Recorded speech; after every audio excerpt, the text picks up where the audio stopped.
My name is Frank Morrocco. I did 21 years in federal prison, and I'm on here chatting with Staxx right now and enjoying it.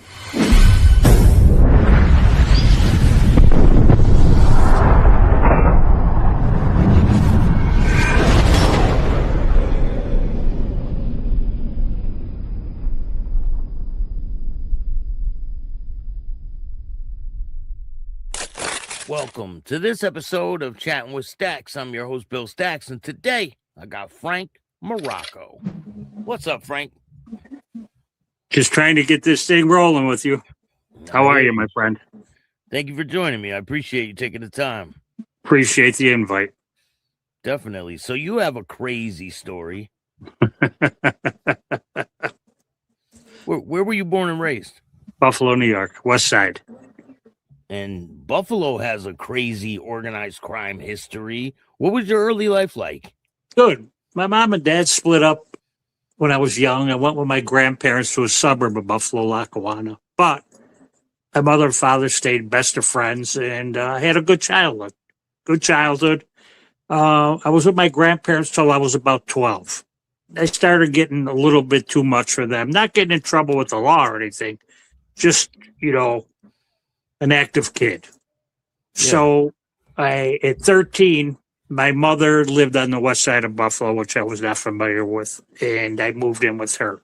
It was very strange because I didn't know anything about the west side. When I did, I got to tell you, there was nowhere in the world I'd rather grow up other than the west side of Buffalo. Back in that day, it was lead pipe, right? To Darrow. Yes. Matter of fact, yeah. And growing up on the west side, unless if you were an Italian kid and you were a bang around kid, which I was, not a thief or any of that shit, just a street corner kid, you got recognized. And one of my first jobs was at Tadaro's Pizzeria called Lenovo. Actually, it's the biggest family-owned pizzeria I know in the country, and it might be in the world. And that's when his dad was running it. There was Joe Sr. and Joe Jr. It was a pizzeria, like I said. And I ended up having a very good relationship with Joe Jr. He would sign me out all the time, and I would drive him around. He was a terrible driver. He's going to probably see this, and I'll hear about it. He was a terrible driver. You used to drive him around?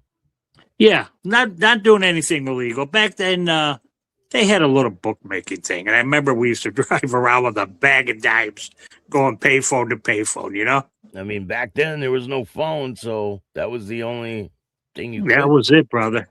So here's the deal with me. My stepfather, he was a criminal attorney, but on the weekends, he was a little bit of a weekend warrior, and wasn't a member, but rode with a club called the Road Vultures, MC.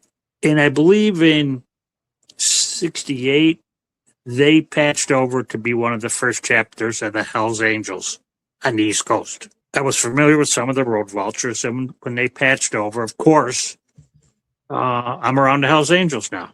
My older friend of mine, who was one of my stepfather's best friends, his name was Jimmy Beck. He had a motorcycle repair shop in the west side called Accessories Unlimited. The Hells Angels are around. At 13 years old, I got quite involved. Not, with anything, but I hung around like tough. Actually, in 1969, when the movie, matter of fact, I don't know if you can see it behind me, Hells Angels 69 came out. It was a movie. Me and another friend who hung around, he had since turned into a rat and moved to Rochester, but that's another story. We went to see Hells Angels 69 at the drive-in with the Hells Angels.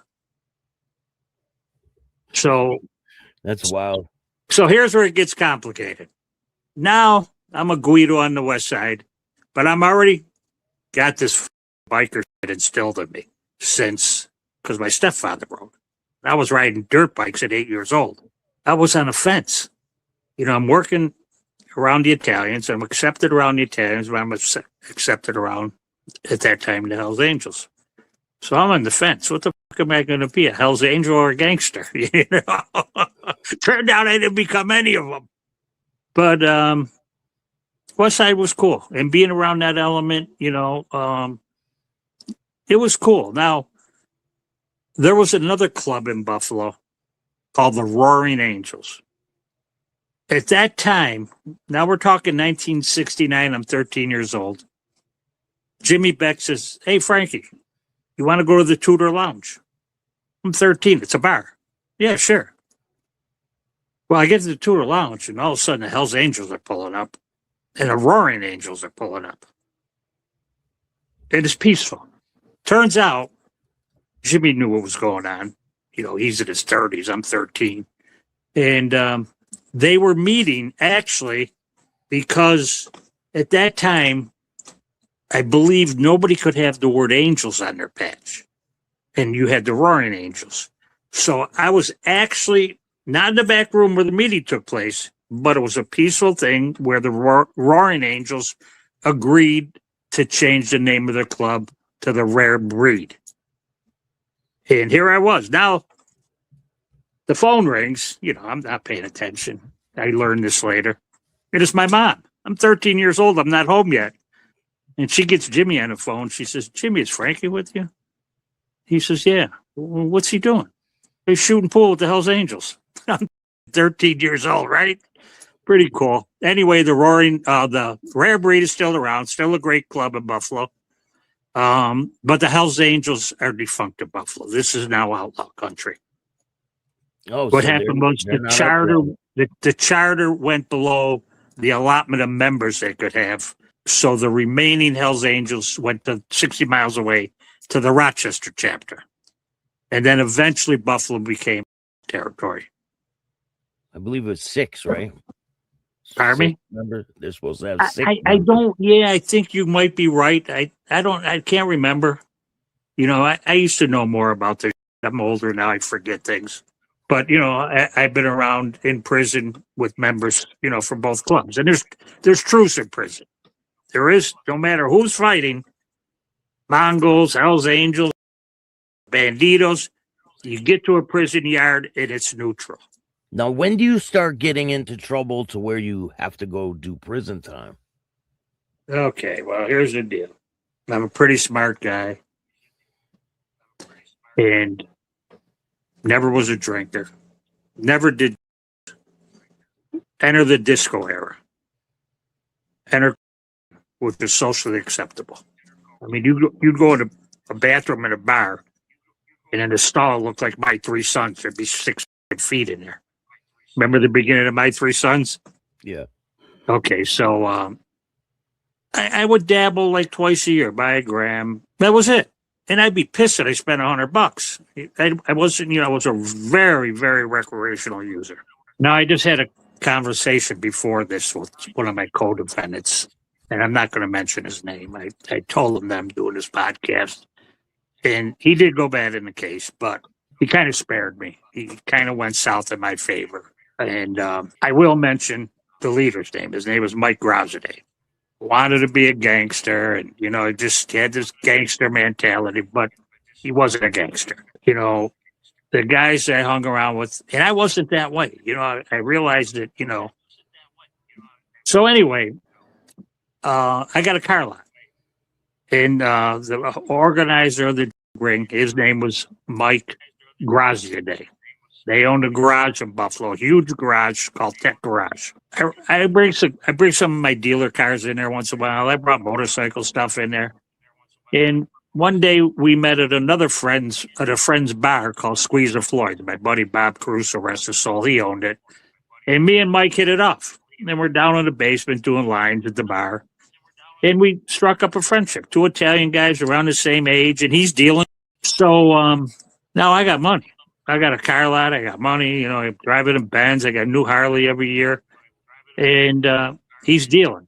Now it turns out he starts coming to my house, breaking up shit on my kitchen table. And now instead of a gram, there's a kilo on my table. And we're snorting away. To make a long story short, I caught a habit.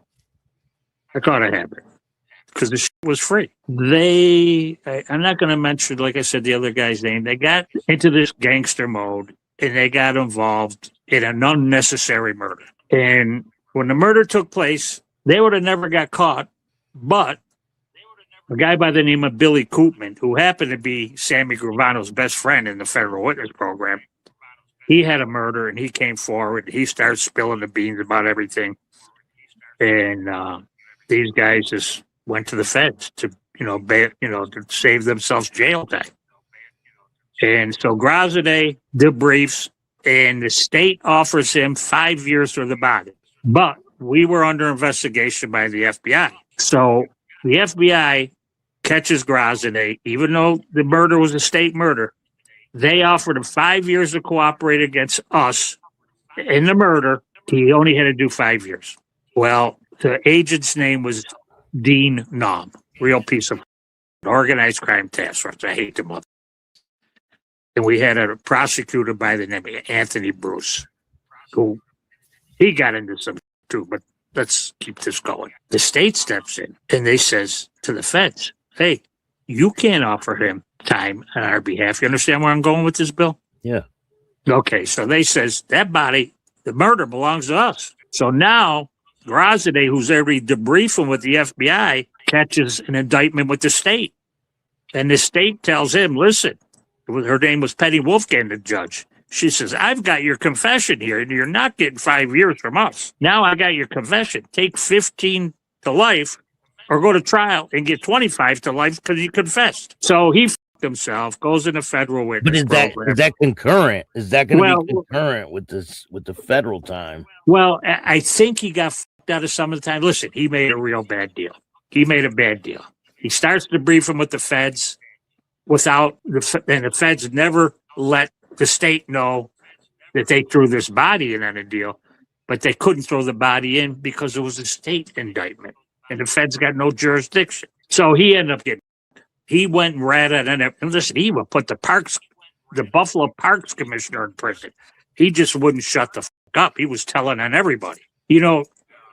I watch these podcasts, Bill, and, all of them, a lot of them.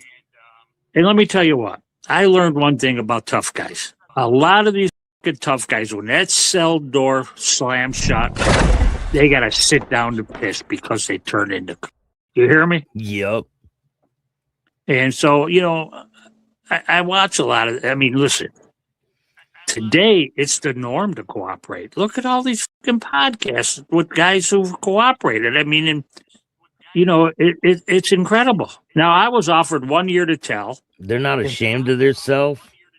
They're not even ashamed of themselves or anything. They don't seem to be, from what you see, from what you see, they don't seem to be from what you see. And I guess it's lucrative. Look at Sammy the Bull. These guys, they're not hiding. A lot of, look at Sammy. Nobody went after Sammy. Sammy told them, you come after me, bring a bunch of body bags. And one of the guy who started my case, his name was Billy Koopman. He was Sammy Gravano's best friend. Yeah.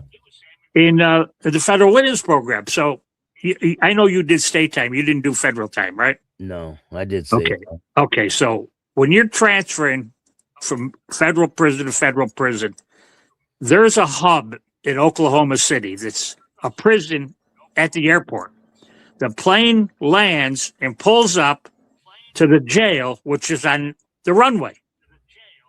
So I was transferring from one jail to one prison to another, and a young Italian kid sits next to me. And, me and him are talking. He's younger, but, I could tell he's from New York, and he's down. I go to my cell that night, and I start thinking. Next day, me and him were eating in a TV room. I said, can I ask you a question? He says, yeah. I said, are you Sammy's son? He was. But he didn't cooperate, the kid. And he told me where Billy Koopman was. And, I'm not going after him. He never testified against me. I'm not going after anybody. I'm 69 years old.